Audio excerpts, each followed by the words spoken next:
Chess mania, chess lovers, how are you today?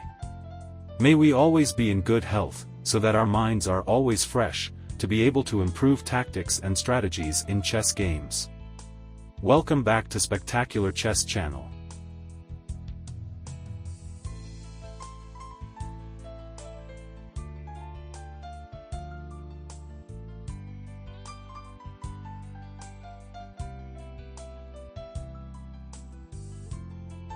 The story of Mikhael, a magician from Riga, an abnormal chess player who became world champion in 1960 and 1961, will never end. The greatness of his thinking is still being discussed today.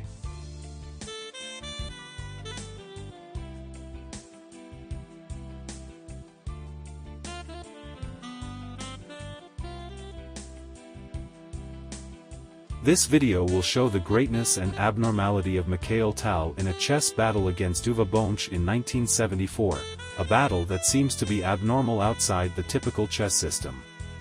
Uwe Bonch, holding the white pieces, made the first move with the e4 pawn, which Tal countered with the c4 pawn, Sicilian defense. Knight f3. d6. d4. Bonch invites a pawn exchange. Tal accepts with pawn c5 taking d4. Knight takes pawn d4, Curice variation. Knight f6, open variation. Knight c3. a6, Najorf anti-English variation. Bishop c4. e6. Bishop retreats to b3. b5. Queen e2. Bishop e7. Bishop e3. Tal short castling on the king's side. f3. Bishop b7. Bonch made a long castling on the queen's side. Up to this point, on the 11th move, both chess players were still playing according to the normal game. From the battle each made on different side, Bonch on the queen's side and Tal on the king's one, the direction of each attack was already visible. Bonch would definitely aim for the king's side, while Tal would aim for the queen's one. At this 11-move position Chess Engine analyzed, white 25% win, black 50% win, and draw 25%. Knight d7. g4, Bonch begins to invade king's side. Knight c5. Tal also began to direct attacks to queen's side and seemed to ignore the attacks on his king's side. g5, threatening knight f6. Knight retreats to d7. h4. Rook c8. King c1. b4, threatening the knight c3. Tal started attacking the queen's side. Some of the black pieces were already targeting the queen's side and ignored the king's attack. Knight a4, invites a knight exchange. Exchange accepted, knight takes a4. Bishop takes knight a4. Knight c5, threatens bishop a4. Bishop retreats to b3. a5. Bishop c4. a4. Tal continues to strengthen his attack on the queen's side. Rook g8. Bonch moved the heavy pieces to the king's side to reinforce the attack had started by pawns and ignore Tal's attack on the king's side. d5, threatens the c4 bishop and invites a pawn exchange. The pawn exchange is accepted, e4 takes pawn d5. Bishop takes pawn d5, inviting bishop exchange. Bishop exchange rejected by Bonch, bishop retreats to d3. b3, the attack on the heart of the white king's defense has begun. Tal has been beating the drums of war.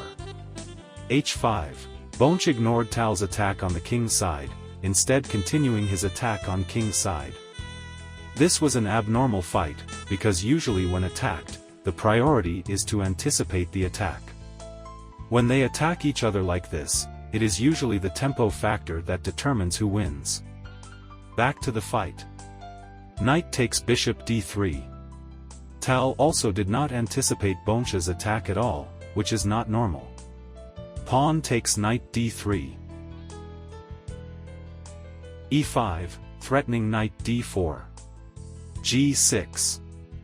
Bonch ignored the pawn's threat to knight d4, instead infiltrating the pawn to make an attack. Pawn takes knight d4, simultaneously threatening bishop e3. Bonch ignores the threat to his bishop, instead moving the queen to g2. The idea is that if d4 takes bishop e3, the white pawn will take h7, check. The king takes h7, followed by the white queen take g7, checkmate.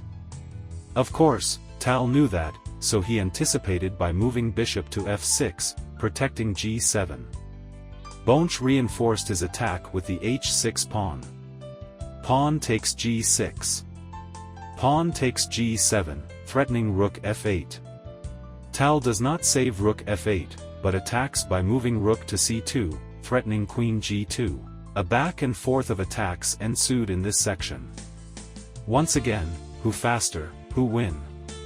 Queen dodges to h3, simultaneously threatening a check on h7. Rook takes b2, check. The black rook is deliberately sacrificed.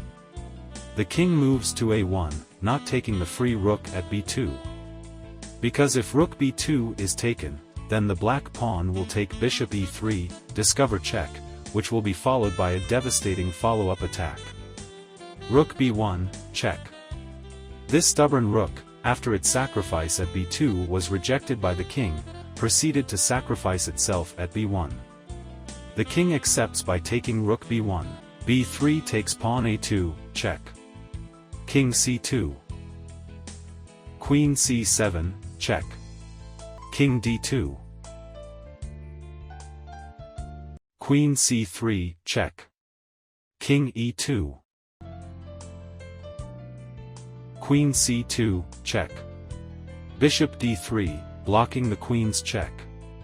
Inevitably, this move must be made by white, because if the king moves to row 1, black will proceed with pawn promotion to h1, and checkmate immediately. The bishop's move to d3 risks opening column e for black to exploit. Rook e8, check. King f2. Queen takes bishop d2, check. King g3. There is only one safe square for the king's escape, which is g3. Bishop e3 check. In this position, Bonch surrendered. If continued, the king moves to h4. Queen h6, check. King g4. And followed by black's final move with queen to f4, checkmate.